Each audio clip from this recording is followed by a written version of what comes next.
So ngayon guys, tuturo ko sa inyo kung paano mag-count ng elite wave, no? So dalawa lang naman yung movement ng elite wave. Una, impulsive wave.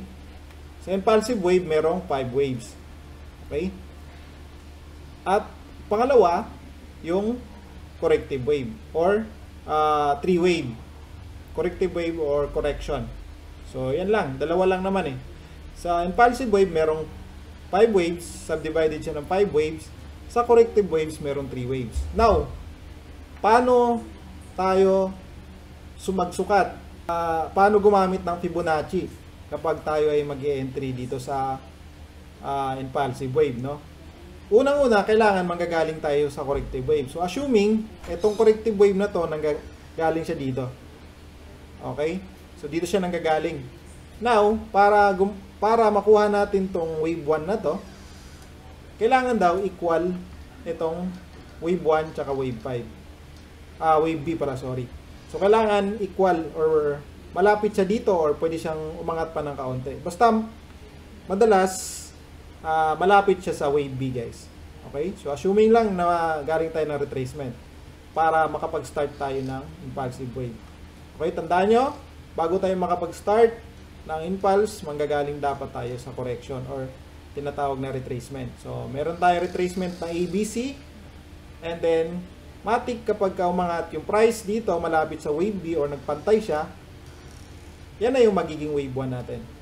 Okay? So, pwede tayong gumamit ng Fibonacci retracement. Ayan. Ang importante dito sa Fibonacci retracement, pwede nyong settings, no? Yan lang. Okay, so itong apat na to. 0.5, 0.7, 0.618, 0.382. Okay. So, ayan. Nakuha na natin yung wave 1, no? 100%. Pantay siya sa wave B. So, ngayon, okay na tayo sa wave 1. So, ito yung, huwag natin i-entryhan to, no? So, dito tayo mag-i-entry sa wave 2. Bakit wave 2? Kasi para makuha natin itong pinakamahabang trend na wave 3. Okay? Sa basic na principle ng elite wave, ang wave 3 ang may pinakamahaba.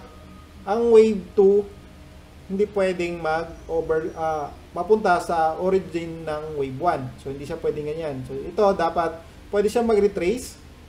Ang wave 2 pwedeng mag-retrace 382 hanggang 0.78 or pwedeng 90%.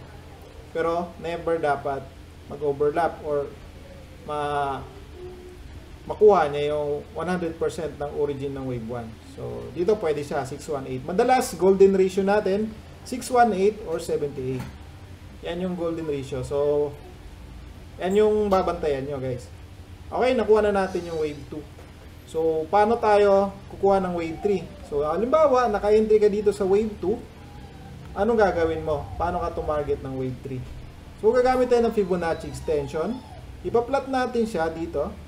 Starting ng wave 1, ang origin ng wave 1, tsaka yung end ng wave 1, tsaka yung wave 2. Okay? So, importante lang sa wave 3 itong 1.618. Yan lang, guys. Yan lang yung tatargetin nyo, 1.618. Okay? So, kung naka-entry ka dito, nag-stop loss ka dito below ng wave 1, yan, ang target mo, 1.618. Okay? So, ayan, nakuha na natin. Dapat 1.618. Or, pwede siyang lumagpas pa dyan. Sumobra pa siya. Pero, ayan yung pinaka-minimum target, 1.618. Okay? So, ayan. Nakuha na natin ng wave 3. Anong next? Ito namang wave 4. So, paano natin sukatin itong wave 4? Okay? Sabi sa rules, hindi pwedeng mag-overlap ang wave 1 dito. Itong wave 4. Hindi siya pwedeng mag-overlap ng wave, i-overlap yung wave 1. Maliban na lang, no? Maliban na lang kung diagonal. Kung diagonal, valid siya. Basta, nasa wave 1 siya, ng starting ng wave, or nasa ending. Okay. Kaya meron tinatawag na ending diagonal, tsaka leading diagonal. So, ending diagonal, valid siya kapag nasa first wave ng isang trend. At saka last wave na isang trend. Pero, invalid siya dito sa wave 3. Okay? So, sa classic na impulse or yung pinaka-basic, hindi siya pwedeng mag-overlap. Dito lang dapat. So, gagamit tayo ng Fibonacci dito. So, susukatin natin tong wave 2 from wave 2 to wave 3. Okay. Same pa rin, no? Same pa rin yung ano niya, Fibonacci. 0.5. Hindi pala. Ito lang. Bawal to. Yan. Yan. Sa Fibonacci naman, sa wave 4, 382 lang. Pwedeng 382 tsaka 0.5. Pwede. Basta hindi niya pwedeng i-overlap to, ha? So, invalid yan. So, pwedeng 382. Madalas 382 lang yan, guys. Pwede naman 0.5, pero pagka ganon, malawang pagka pumunta yung price dito, pwedeng mag-extend tong wave 5. Okay?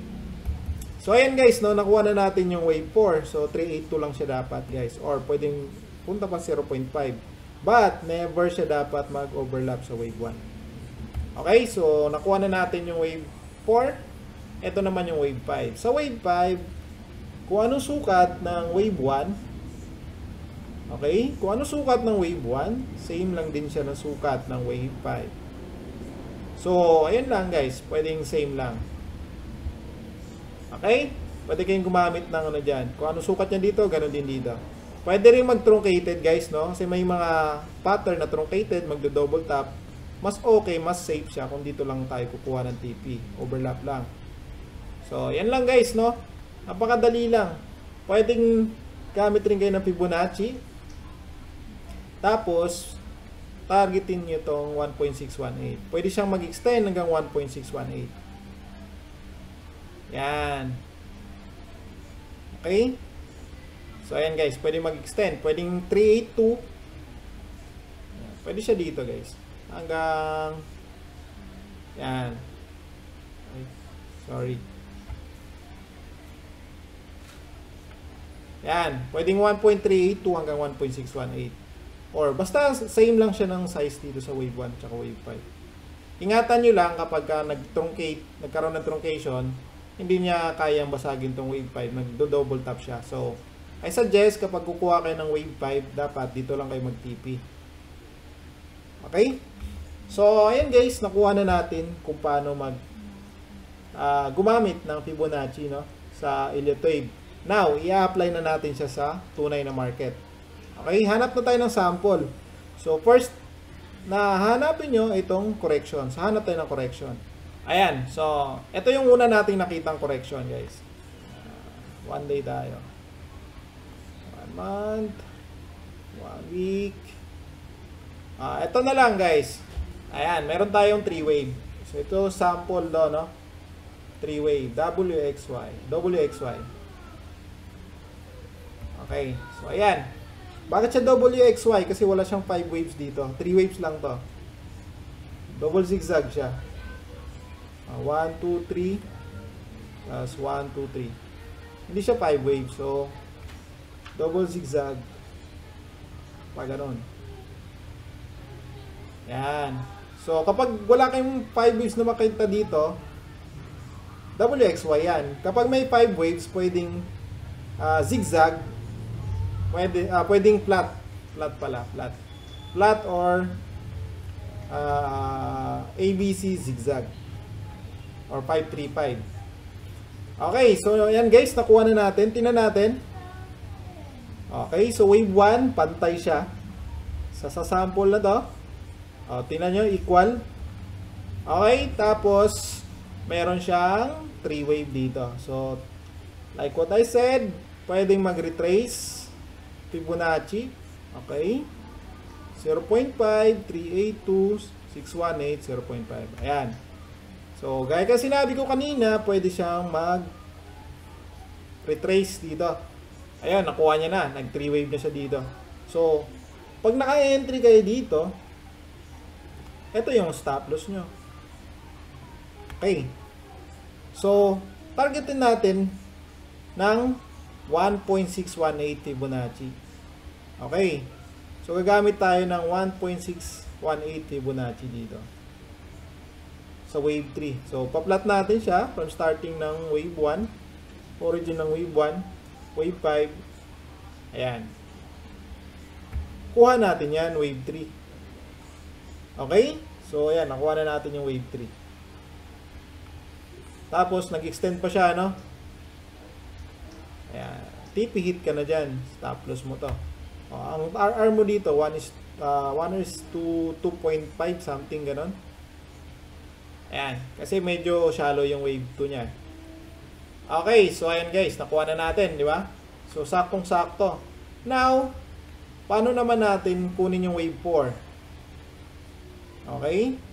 So, pag nag-wave 4, kuha tayo ng Fibonacci retracement. Okay? Susukatin lang natin, no? From wave 2 to wave 3. Tanggalin natin to. Dalawa. Ito lang importante dyan. Okay. Pwede siyang mag-retrace. So, abangan natin siya dito. Sa area na to. 3.8 to 0.5. Yan na yung magiging wave 4. Okay? Okay. So, ibig sabihin, hindi pa to tapos yung trend. So, ito yung wave 1. 5 waves. 3 waves. 4 waves. 5 waves. So, anong sukat na ito? Yun yung tatargetin natin, guys. Or 1.618. Depende, Yan. Pagka pumunta rito, entry tayo dito ng buy. So, ibig sabihin, magre-retrace si gold dito. Atay natin siya sa area ng 2.7 or 2.6. Okay? So, copy, guys, kung paano kumuha ng o paano mag-start mag-count sa Elliott Wave using Elliott Wave tsaka Fibonacci retracement or Fibonacci. So, yan lang. Fibonacci and Elliott Wave, pwede na guys. Okay, so sa ngayon yan lang muna guys, paano kumuha ng count using Elliott Wave. Okay, so see you on my next video.